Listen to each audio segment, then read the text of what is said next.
Welcome to A1R Psychic Radio. You're here with Amanda Hall, Psychic, all the way from the Gold Coast here in Australia.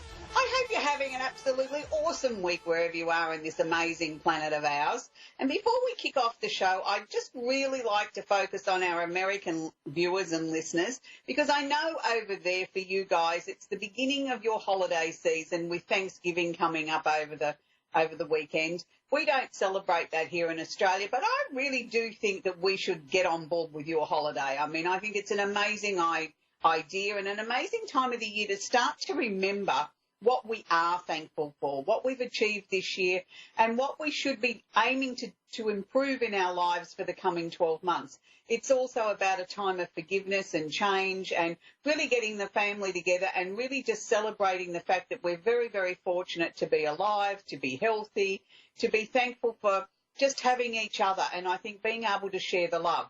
So this moves the show on to our Simply Tarot card of the week this week, and I'm really pleased to say that we've got a very positive card this week. We've got the Sun, which is one of my favourite cards because it's heading towards summer here in a few days in Australia, but it's just one of those bright, breezy sort of cards that I think puts a smile on everybody's face when they see the Sun being bright and positive. So the card of the Sun represents marriage, and when I use the word marriage, and I know I'm going to sound old-fashioned when I say this, but I do believe it's the church married type, you know, the ones that you get the piece of paper and you're officially married, not these hand-fasting or pretending marriages. It's the word actual sort of marriage. So it's happiness, it's bright prospects, it's anything that brings a smile to your face. And I'm sure just being in love can bring a smile to your face, and spending time with those people that are very, very important and very close to our heart.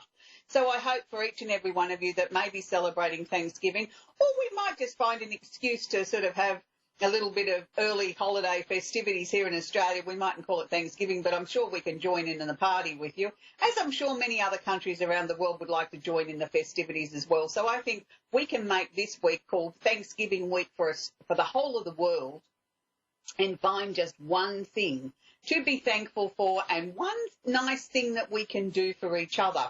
So it's really, really interesting that we've been talking about forgiving people and being kind to each other and looking at what we've achieved this year in our lives with, you know, the start of the holiday period. And this week, this leads me to the soy candle I've chosen for the week. And I think it's very apt because I've chosen one that's called forgiveness.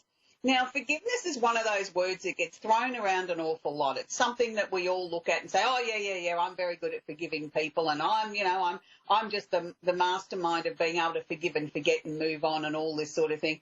When the truth is, most of us really struggle with that word forgiveness. We think that we forgive people that have hurt us. We think that we forgive ourselves for the things that we have or haven't done or should have done better. But in all cold, hard reality, it's one of those situations that we find very difficult to really come to terms with, is to sort of go inside ourselves and say, okay, what caused the confrontation or the issue or the situation that has caused us to come to this place? Am I the bigger person? Can I forgive this person? Can I forgive and forget and move on? And in most cases, yes, we can. But in some cases, and I'm only talking about very extreme cases, we can't.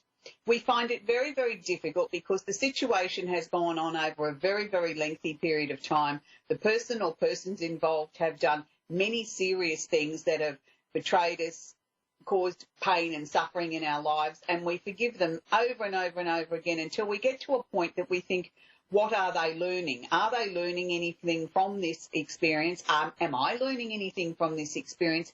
And sometimes we get to a point that the only thing that we can do is draw a line in the sand and say, enough. This has gone on long enough. I no longer wish to participate in this game and allow you to get away with bad behaviour. Nor am I going to continue to be the bigger person and continue to forgive you and allow you to get away with something that's unacceptable on many levels. So this is then where forgiveness becomes a very obscure sort of word. Okay, we draw the line in the sand, we shut the door on that, and we say that that is that situation complete, whether they're even the closest person to us in the world or just somebody that's a repeat offender and we've chosen not to play that game anymore. It is still a very tricky and a very difficult situation.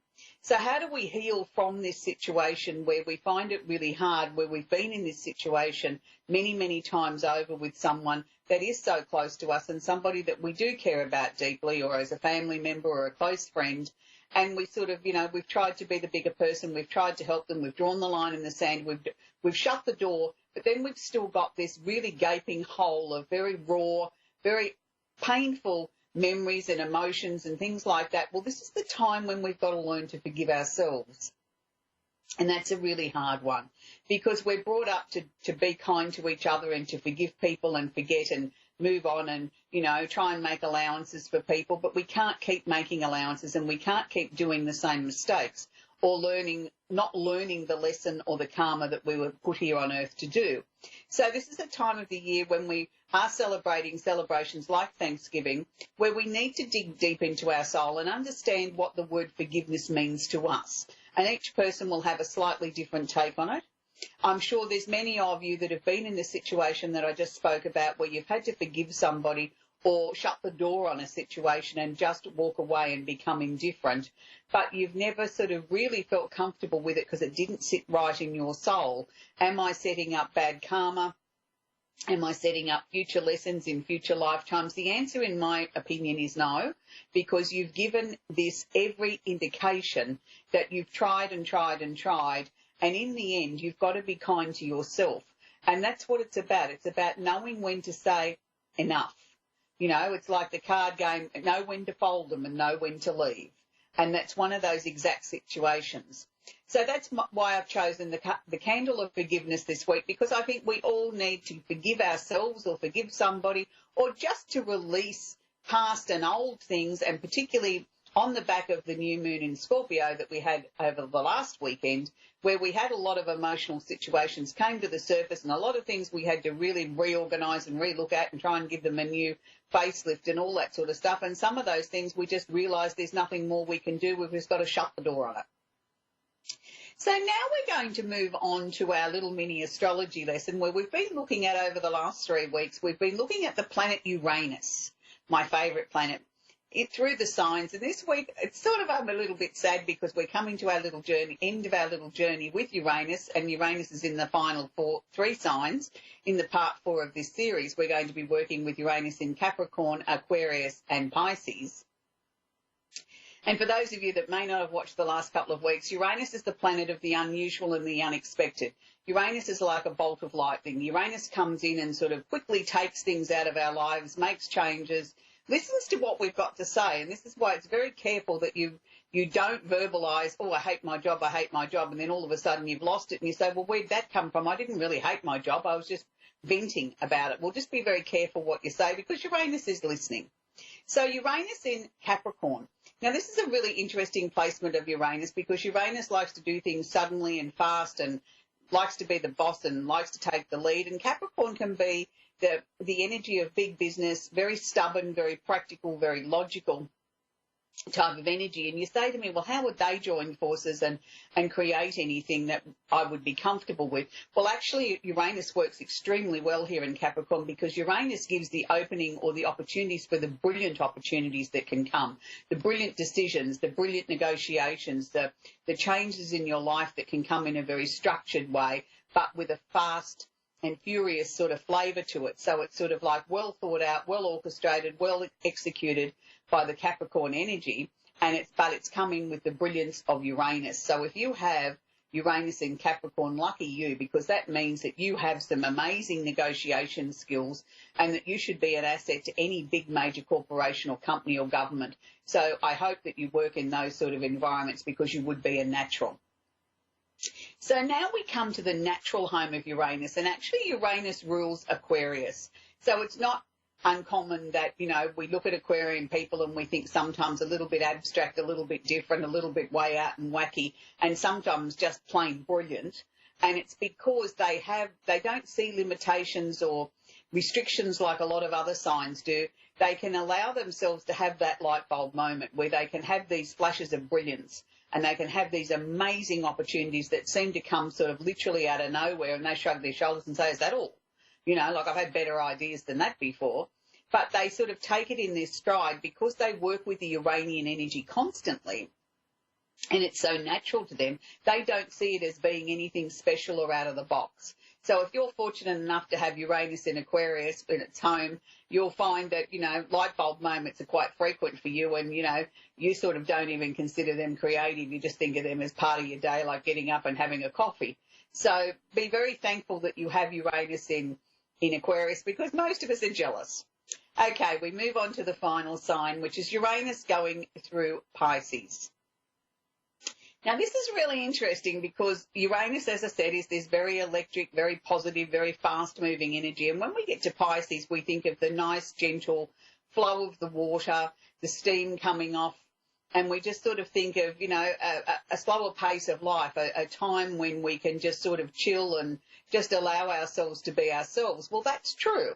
But this is where I feel we see Uranus come into his or her own when it comes to creative genius. This is where we get the amazing movie directors, the people that can write those scripts that are just absolutely mind-blowing, and you think, gee, I wish I had an imagination like that. Well, this is Uranus in Pisces. This is where this creative genius comes from. The ability to write those songs that we all sing along to, whether they're happy, sad or indifferent, but we just sort of think, wow, that was an amazing song. How could that person come up with those lyrics, that melody? Why does it touch my soul so much? Well, they usually have Uranus in Pisces. So it's where we look for the creative genius in people. So anybody that's got Uranus in Pisces, if you're not doing something creative, we should be slapping you around the knuckles and say, get to it, because you're wasting a unique talent. So next week we're going to start a new 4-part series, and we're going to work with the planet Neptune. And Neptune's a little bit of an ambiguous planet. It's one that gets good press and bad press. But anyway, we'll start the 4-part series with Neptune next week. We'll be looking at Neptune in Aries, Taurus and Gemini. So before we take our first caller on the show today, I want to just have a little quick glimpse of what's actually happening in the universe, because I know for most of you, you sort of tune in to listen to what's happening in the universe and how this might be going to affect you in the next 7 days. Well, I know we spoke about on a couple of shows ago, we talked about Mercury conjunct Saturn in Sagittarius and how it was making a very easy aspect to Uranus in Aries. And I'd like to continue on that theme, even though when I spoke about it before, I talked about the potential of maybe getting some breakthroughs with political leaders, and maybe we could get some sense happening in the talks that were going on around the world. We did sort of see some things like that. But I also think the major thing that's happened in the last 24 hours is that the person that's ruled Zimbabwe for nearly 40 years has just stepped down. Now, this is a classic example of Mercury conjunct or holding hands with Saturn. Mercury is the planet of communication. He's holding hands with Saturn, which is the planet of discipline, represents big business, government, all those sort of things. It's in Sagittarius, so it's in a foreign land, which is, Zimbabwe is foreign to most of us, which is also about higher mind stuff, the power of the people joining forces together for a common goal. And the common goal was they want change. And look at how, by this flowing aspect called a trine, which means it's 120 degrees approximately from the two planets I spoke about previously with Uranus in Aries. So they're both in fire signs, so they form this lovely flowing aspect. And Uranus creating the sudden opportunity for this to happen. So this is history-making stuff. I feel it's going to be a real turning point for this country. So how does this affect each and every one of us, and we don't live in Zimbabwe? Well, what I'm using that for as an example is look at the breakthrough that happened there after nearly 4 decades, that all of a sudden with Uranus coming in and creating the platform for change, we now each have the individual opportunity to create change in our lives. We have the power within us to speak about or communicate in a very positive, dynamic, practical and down-to-earth manner whatever our message is that we need to share or get across. Now, for some of you, that may be in personal relationships. For others, it may be on the work front. For some people, it may just be getting that creative breakthrough in their writing or the breakthrough in their business that they've been looking for, where they feel like they've been stuck and things haven't been moving, and all of a sudden, all their hard work is starting to pay off. So I would like each and every one of you to just take a couple of minutes this week and jot down on a piece of paper with a pen the thing that maybe has been troubling you the most, what have you been looking to try and break through or complete? Is there something there that might have just come to a completion that you can give yourself an amazing pat on the back and a gold star? And if so, that's all attributed to Mercury conjunct Saturn in Sagittarius, making a beautiful aspect called the trine to Uranus in Aries. So let's keep up the good work. Now we're going to take our first call, which is Diana in Edwardsburg, Michigan. Are you there, Diana? Yes, I am. How can I help you tonight, Can you sweetie? hear me? Yes, I can. Do you have a question? I guess, yes, I have a question. My question is if I'm going to see my sister again soon. Okay, so I'm taking from that you and your sister have had a bit of a falling out, have you? No. We have not. Okay, but why am I picking up a really uncomfortable energy there coming from your sister? As if she's not ready to share anything, she's not ready to sort of come forward yet. Well, my sister passed away. Right. Okay. So you're looking for some sort of message coming from her? Yes. Okay. All right. At this point, I don't think she's ready to make that connection, and it's not because she doesn't love you, and it's not because she doesn't want to take your pain away or sort of make some sort of connection with you. She just doesn't feel strong enough energetic-wise yet to be able to make that connection. So has it been a recent passing? Because she's still, the energy that she's sharing with me is she's not ready. It's still too raw. No, she's been gone 9 years. Okay, well, I mean, 9 years to us seems like a long time, but, you know, sometimes to those that have gone before us, that can seem like, 5 minutes to them. So I still want to go back to, she keeps taking me back to an argument or some crosswords that were said. Mm-hmm. I don't know. I don't know what that would be.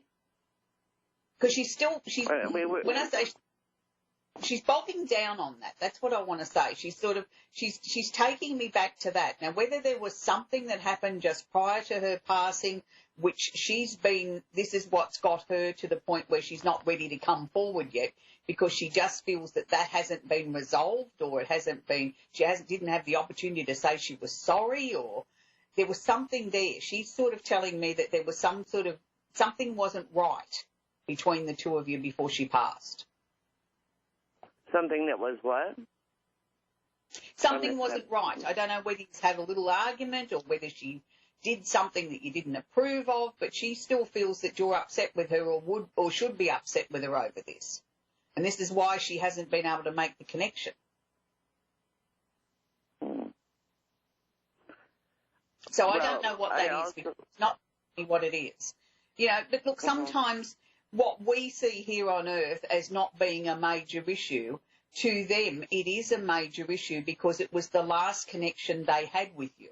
So if she feels her last connection with you was she was cross with you, or she yelled at you, or she said something that wasn't very nice, well, then she would believe that would be the thing that you would dwell on, that you would remember her by. And you may not necessarily even think of that as being an issue. All as you know is you've lost her and you want some sort of connection with her to know she's okay and, to know we're going to meet up again in the afterlife. And I can guarantee all that will happen. And that's why I'm saying she's not ready to come through yet, because she's got bogged down on this, what seems to her to be a major deal, but to you, you can't even remember it. So maybe the best way around this would be start trying to have some conversations with her just prior to you going to sleep. Call her out by name, have a conversation with her, tell her how your day was, and just say, I'd really appreciate some sign. Whether, give her something specific to do. Send you a feather, turn a light on, turn the television on. Just one request, though, and keep reaffirming that until she does it. So that may take a couple of weeks before we get that response, but you will get that recognition from her. Then you'll know that that's her. Then you've got to acknowledge, thank you, I know it's you. And just continue that. That's the quickest way to build the connection naturally between you and a loved one, is to do it when do it's you have time. a sense of my health?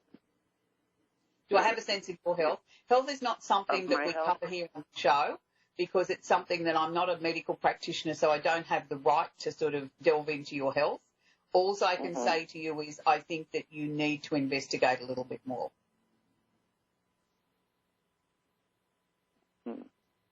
I think you need to listen to your body and investigate what's going on.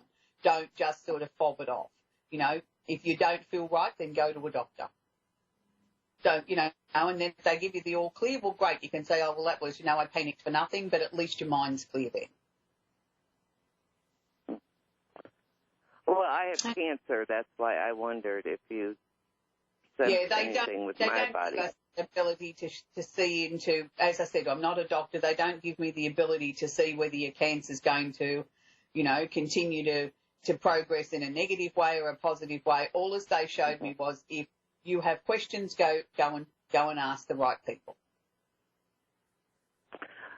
Yes, they were about my cancer and my sister who passed away with the same cancer. Right. Okay. I don't think it's necessarily are you going to follow in your sister's footsteps at this time, but I still can't give you a yes or no diagnosis on that because it's not something as a psychic we are privy to for those reasons. We just get messages like don't ignore it. You know, if you've got questions, go to the doctor. You know, don't put something off because you think you're being silly. That's, you know, is there something there that maybe your sister didn't talk to you about with her cancer? Is that what she's telling me, that why she hasn't been able to come close to you? I'm not sure. I just know she's bogged down on something that happened just prior to her passing and she feels you'd be cranky with her. She didn't like to talk about it. Other than that, I did. Yeah, but that's not something it's not something she's necessarily going to share with me. It's something she wants to share with you. So if you can do what I've suggested, I think that'll be the way energetically to connect with your sister. Anyway, Diana, that's where we have to leave it. We're going on to Karen now in Norwood in Massachusetts. Are you there, Karen? Hello. Hi, Karen. How can I help you, sweetie? Well, I was wondering what you see, if you see anything coming up good for me. Okay, Karen. What they're showing me first off with you, as I was announcing who you were, was that there's a lot of endings, changes and transformations going on at the moment. So that's always a positive sign when they show me that symbol, that things are on the turn for the better. So I feel what we need to do is just sort of glide our way through the rest of 2017, Karen, if we can, as easily and as effortlessly as possible, and get ready for the new year with the new changes that are coming in. So are you hoping to have a new job in the new year? Possibly. I just am hoping. I've been making a lot of changes, and I'm hoping finally things will start going in an upward direction. Oh, they definitely will, Karen. I mean, you really do need to give yourself a gold star for the hard work that you've done. But I'm seeing a new job in the new year. I'm not necessarily saying it the first week in January, but certainly starting to move towards that at the beginning of the year. I think there'll be a new job with extra money, and it seems to be just slightly home. So everything's ticking in the right boxes, closer to home, more money and a new job. Then I also sort of feel that there's either a resurgence of love if you're currently in a relationship. If not, there's new love coming, because there's like all these pink hearts are jumping all over the place as if finally you're going to get the love that you deserve. Like everything's starting to come up in pink hearts. So that's wonderful too. But I also felt in the second half of the year, I felt that you were going to be in a financial position of choice where you're going to be questioning whether or not you want to stay where you're living, or whether it's time to make a massive change and move to somewhere else, which would be then the start of a whole brand new life for you, like putting down a foundation, a really solid foundation underneath you. So I can only assume by that, by the way they're showing it to me, like a rock foundation being put under you, that it would be the purchase of maybe your own home or somewhere that you can live for a very, very long time and really build that stability in your life that you've been so desperately craving and so definitely working towards this year. Have you not, Karen? Yes. Oh, my God, yes. Yeah, well, that's good. Yeah, but that's, you know, things don't happen overnight. People sort of think, oh, you know, we set the vision board up and we do a couple of little things and it's all supposed to magically, you know, wiggle your nose like Samantha on Bewitched and it all happens. It doesn't work that way in real life. We have to work at it. We have to get off the couch and we have to do a bit every day towards it. And some days we go down the slippery slide the right way and other days we don't. Yeah, that's exactly the way it feels. It feels like I'm climbing up a hill, but it's like a rock slide hill, so it's like it's really slow. Like I'll take a few steps up and then slide back and then take a few steps up. Yeah, but what you've got to remember, Karen, when that's happening, when we do actually make the gain, it's a definite gain. You know, that one step of actual, you know, we might have taken 3 steps forward, 2 steps back, but we've only technically gained 1 step. But that 1 step is solid. Nobody can take that away from you. And then we build upon that and we go again. So 2018 is certainly going to be one of the best years you've had for a very, very, very long time, Karen. And again, I want to say it's because you worked hard for it. It didn't just happen because you wanted it to happen. You worked and you toiled towards this, and this is your reward. So just keep positive, sweetie. Just sort of glide your way through to the end of the year. Try and keep going, but don't expect any miracles between now and the end of the year. But sort of get ready for the next year, and wow, it's going to be a great year for you. So I wish you well, Karen, and it's lovely to speak with you. And keep up the good work, and get a packet of gold stars. I think you deserve more than one. Thank you so much. My I appreciate pleasure. it. My pleasure. So I say finally, but gee, the show goes so quick. I'm not meaning finally we're saying goodbye, but it is the end of the show. So I hope you can join me again next week for the Simply Tarot card of the week, our soy candle of the week, our glimpse of what's happening in the universe, and our new 4-part series of Neptune through the signs. So it will be an action-packed show as always. And for those of you that want to sort of follow more of what I'm doing, you can head to my Facebook page, Amanda Hall Psychic. We have lots of updates there of what's actually happening in my world and some of the things that we can share with you. So make sure that you're kind to each other, and let's give one thanks for one thing in our lives this week as we head into the holiday season. And I think we can all share in that sentiment all the way around the world. Happy Thanksgiving no matter where you are in the world. Bye for now.